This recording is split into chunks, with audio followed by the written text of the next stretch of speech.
এইটো প্ৰথমতে চাক এইজন ব্যক্তিক মই লাহেকে ইয়াৰ পৰা খেদি দিছো। এইজন ব্যক্তিক খেদি দিছো। এইজন ব্যক্তিক মই খেদি দিছো। এই লোকক আমাৰ আৰু নালাগে। আমি এয়া চিন্তা কৰিবলৈ সময় হৈছে। শ্ৰদ্ধাৰ লাহৰিকাবাসী ৰাইজ, আমি ইতিমধ্যে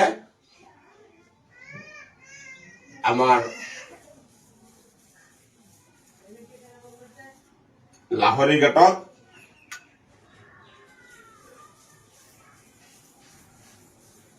নিজৰ নিজৰ সবৰে চিন্তাধাৰা আছে।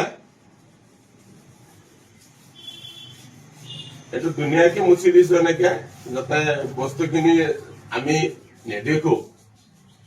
দুনিয়াকে মুচি দিছো। এয়া আৰু এটা হাতৰ ছবি আছে। এইটো হাতৰ ছবি, এইটো মুচি দিছে। আমাৰ প্ৰিয় নেতা প্ৰদ্যুৎ বৰদলৈ ছাৰে যি সিদ্ধান্ত গ্ৰহণ কৰিছে, সেই সিদ্ধান্তত আমি উষ্ম আদৰণি জনাইছো। বিশেষকে ৰাইজক আজি বিপুল সঁহাৰি থকাৰ পিছতো আমাৰ লাহৰিঘাট সমষ্টিৰ ৰাইজৰ আশা আকাংক্ষা ভৰিৰে মুখাৰি গৌৰৱ গগৈয়ে এটা সিদ্ধান্ত লৈছে। সেই সিদ্ধান্তত আমি আজি একমত নহয়, কাৰণ বিগত বহুত বছৰ কাল উকলি গৈছে। এই লাহৰিঘাটৰ উন্নয়নৰ নমুনা নিশ্চয় ৰাইজে গম পাইছে। আগত কিছু হেৰি আছিল যে ৰাইজে কংগ্ৰেছৰ ছবিখন লৈ আহিলে ৰাইজে ভোট দিছিল। কিন্তু এইবাৰ মানুহ সচেতন হৈছে, মানুহ শিক্ষিত হৈছে, মানুহ জনা হৈছে আৰু মানুহে বুজা হৈছে যে লাহৰিঘাট সমষ্টিত হাইকমাণ্ডে টিকেট দিলেই যে জয় হব তেনেকা কোনো কথা নাহে। গতিকে আমি এইবাৰ ৰাইজৰ সিদ্ধান্ত ৰাইজে নিশ্চয় লব।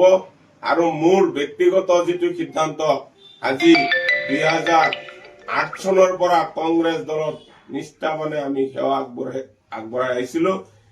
আৰু বৰ্তমান কংগ্ৰেছ দলত মানুহ হয়তো ইফাল সিফাল বহুত হৈছে, কিন্তু মোৰ কালচোৱাত মই যেতিয়া বুজি উঠিছিলো আৰু মোৰ মনত আছে, মই যদি পাহৰি যোৱা নাই, মোৰ মনত আছে শামছুল হুদা চাহাব আহিছিল উদৌ গুৱাহাটীৰ পৰা।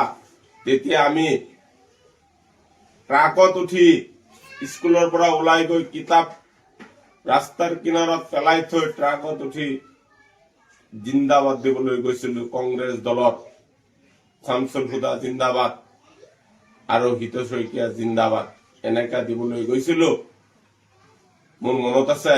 তাৰ পিছৰ পৰাই সেই স্কুলীয়া সময়ছোৱাৰ পৰা আজিৰ ডেটত মৰিগাঁও সেৱা দলৰ জিলা কংগ্ৰেছৰ সাধাৰণ সম্পাদক হিচাপে কাৰ্যনিৰ্বাহ কৰি আছিলো। সেৱা দল হৈ কংগ্ৰেছ দলৰ সেৱা আগবঢ়াইছিলো।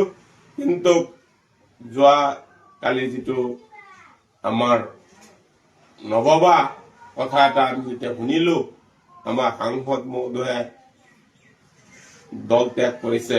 গতিকে আমিও ভাবো যে এই কংগ্ৰেছ দলত আমাৰ নিচিনা নিষ্ঠাবান কৰ্মীৰ কোনো দৰকাৰ নাই আৰু দৰকাৰ নপৰে।